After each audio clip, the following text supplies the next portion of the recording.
Jim, we're off to Wembley on Saturday. Has that sunk in yet?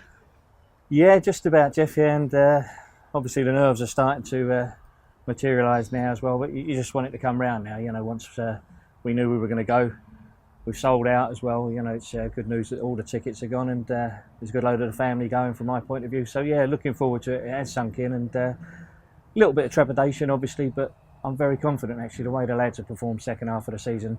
I think they're going to go there and fingers crossed get their just rewards. I think they thoroughly deserve to be promoted, having come third in the league, and you would have liked to have done it obviously up at Birmingham. Would have been nice, and then you wouldn't have to go through this, but it's going to be a great day out, and fingers crossed we'll get the right result.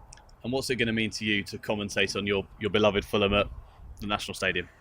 Well, it's a real thrill. I'm sure the press box at Wembley wasn't designed with the likes of me in mind. I wouldn't have thought, but yeah, it'd be nice. I mean, I had to pinch myself really it's a great little gig for me, obviously following Fulham and being able to go to every game home and away, and it never really occurred to me, but it'll be nice to look back. It'll be something to tell the grandchildren, won't it? It's on your CV that you commentated at Wembley. I've talked to Jamie. Jamie's done it before actually. He covered a Leighton Orient game there, I think, but obviously it's going to be a great view. It's going to be a great, the facilities are great, the stadium's great, and to see Fulham winning there as well and be the man commentating on it is a real honour, yeah. 43 years since we were last there. For a lot of Fulham fans, they've never seen us at Wembley, and for the ones that have, it's been a long time coming to get back there. It is a long time, Jeff, yeah. I mean, to put it in perspective, I was 16 in 1975, and my next birthday I'll be 60. We haven't been there in the meantime. Not too many teams, I don't think, leave it that long, and at that age, I thought it was going to be a regular occurrence. I was mad keen to get there. I enjoyed the day as I remember. I mean, I was struggling to remember really the ins and outs of the day, but obviously disappointing not to win. But for a second division side to do what we did and get there, I think we all kind of came away relatively satisfied. That we got to Wembley, and maybe just thought that the fact that we'd had that success and we'd beaten a couple of first division teams, including Everton, who I think probably won the league that year. They were certainly top of the table when we beat them. We thought that was the start of big things, and maybe we'd be on our way for promotion. But obviously that was a long time coming as well. We actually fell apart a bit after that. But long time. As I say, a 16-year-old boy seems like a different life now. But looking forward to going back there. Claret and Blue opposition again, but this time hopefully, as I say, the right result. You mentioned we've sold out. The atmosphere at our games this calendar year has been nothing short of incredible. With 38,000 of us there on Saturday, it could be the best atmosphere yet. Yeah, it could be. As I say, I remember that day, but as a 16-year-old, I think I had a couple of beers on the way, and it was all a bit manic, and I don't remember much about the game. But great occasion, and as you say, to go to the National Stadium, I mean, it's a wonderful stadium.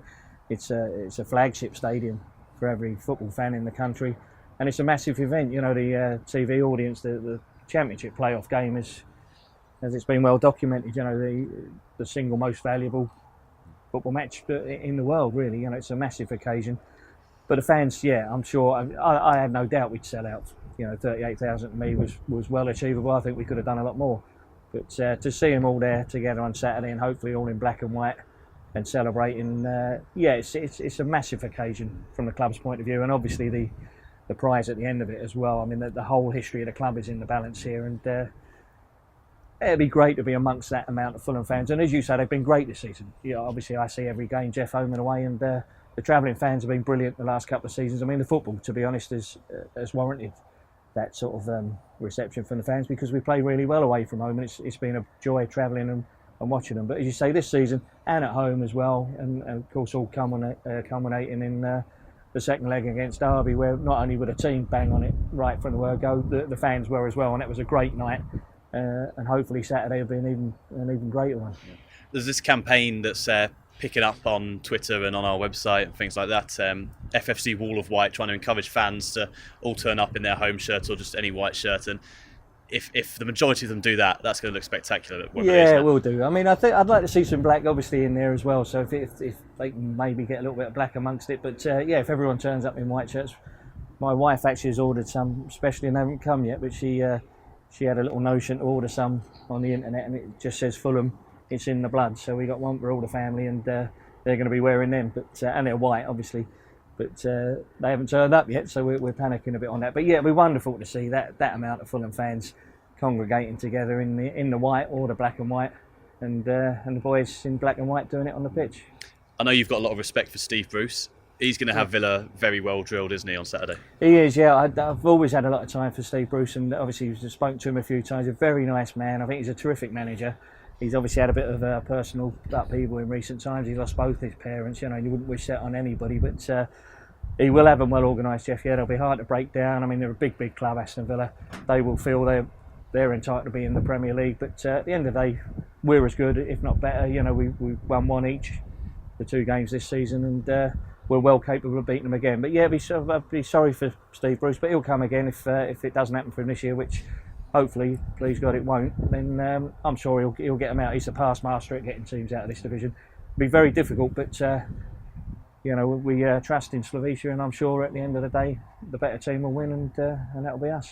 Some Championship playoff finals over the years have left a little bit to the imagination, but Fulham Villa has got all the makings of what could be a classic game. Yeah, I mean, that's the only worry. I think everyone's looking at it that way. 2 good sides and both capable of playing Premiership or Premier League quality football, if you like, and I think everyone is expecting a really good game, and sometimes they're the ones that let you down, when the expectation level's very high, but they will play football. I think the pitch will suit both sides. I mean, they will certainly defend. They'll be fully aware of how dominant we can be if we got the ball and we're keeping the ball well, as we always do.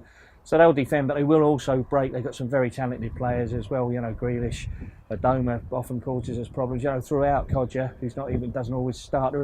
They're a Premiership side in the making as well. So it should be a good game of football, Jeff. But it's one of them. Sometimes it disappoints, but really, it almost doesn't matter. I mean, we'd like to see a good flowing game of football. I'd like to see Fulham win 4 or 5-0, with a load of worldies and a goal to Ryan Fredericks, who's long overdue. But you would take anything. In all honesty, the main thing is the result, because it's the prize at the end of it, and losing doesn't bear thinking about, to be honest. So it's almost incidental. But yeah, if we can get a decent game of football, open football, that will probably suit us.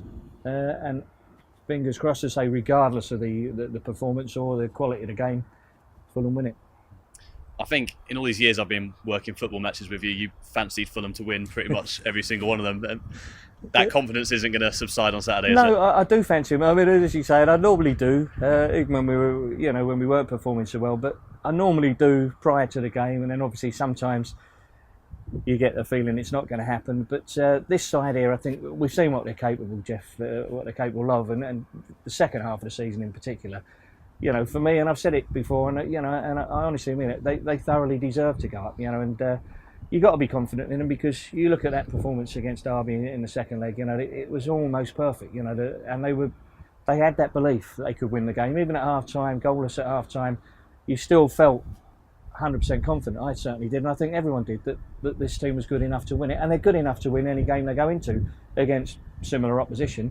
So I am very confident. As you say, sometimes it's misguided, sometimes it's blind faith, I think, and there's no real reason for it. But with this squad of players and the management team and the staff, we're doing things right, and you're entitled to be confident, because look at the run we've been on, look at the amount of games we've won.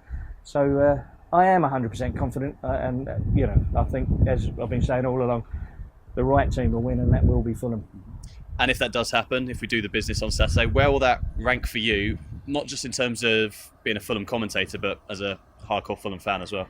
Well, it'd be great, obviously. I mean, Fulham were in the top division when I started going with my dad. I was 4 or 5 back in the early to mid 60s, and we're in the top division for the first 4 or 5 years that I was going.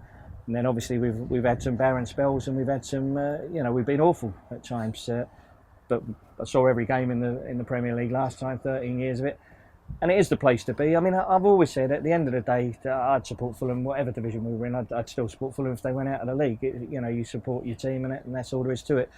It's not the be all and end all, but I think, from the club status point of view, from a financial point of view now, there is such a gulf, and if you've got aspirations to be a top football side, then you need to be in the Premier League, And it just, from my point of view, it's just nice to be going, or hopefully going back to Anfield and Old Trafford and the Etihad and those sort of places, the Emirates, to see top quality players week in and week out, to be on Match of the Day. The chairman's come in, they've done such a great job behind the scenes in the last couple of seasons, turning things around.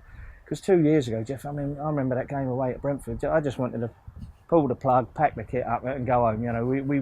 We looked like we had no idea And 2 years later, you know, we're looking like we're going to be back in the Premier League. So it's great from that point of view, and I think it's a just reward, as I say, for the chairman and everyone who's worked so hard off the pitch, behind the scenes, and the players, you know, because I think they thoroughly deserve the opportunity. And from their point of view, and I want it for them, from their point of view, I'm sure it makes a massive difference. They want to be Premier League players. They're well capable, the vast majority well capable of holding their own at that sort of level, as far as I'm concerned. So I want it for them, and you know, and for the younger fans as well. You know, for anyone who loves Fulham, really, I suppose you want to be talked about with the elite, and you want to be in the top division. So it will mean an awful lot. It will mean an awful lot, and as I say, I think the players and everyone connected with the club thoroughly deserves it.